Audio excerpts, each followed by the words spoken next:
Mınaki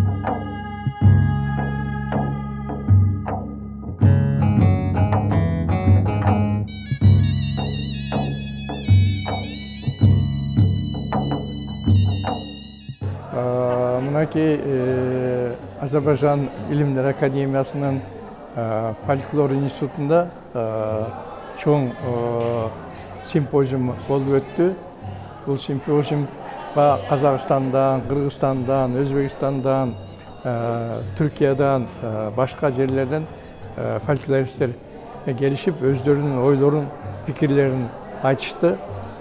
Негізінен ушундай folklor simpozиумдарды ар кайсы өлкөлөрдө өткөрүп туруш керек экендигин көрдүк.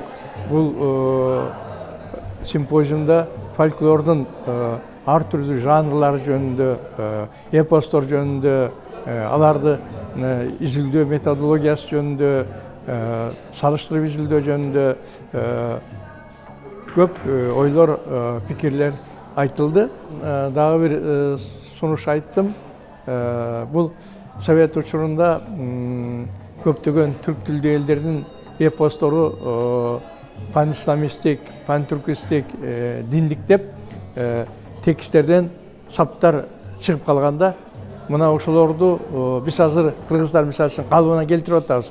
Казактар кандай калыбына келтирди, өзбектер, азербайжандар, түркмөндөр, мына ошолордун саптарын балким бардыгын эмес, ошол саптарды ар бир эпостордон алып коюп, анан изилдеп деген ой сунуш болуп атат да. Ошондо биз дагы жалпылыктарды билет элек да.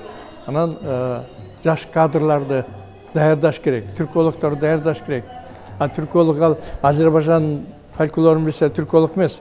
Түрколог деген ал казактыгын да билиш керек, өзбектигин да билиш керек, түркмөндүкүн да, түрктүкүн дагы бардыгын билген, материалды билген адам түрколог болуп эсептелет. Ал тилчи болот, ал этнограф, ал тарых болот, кургозор кенен болот да. Анан ушул чогулгандан кийин бир түрк тилдүү элдердин фольклорун изилдөө концепциясын практикалык жүрдө иштеп чыгыш керек да. Негизги кайсындай кыргыздын фольклорунда кайсы проблема турат, казактарда кандай турат, өзбектерде, Азербайжанда, анан жалпы. Мына ушундай сунуштар менен симпозиум өзүнүн бир ойлору, пикирлери менен максатына жетти деп ойлойм.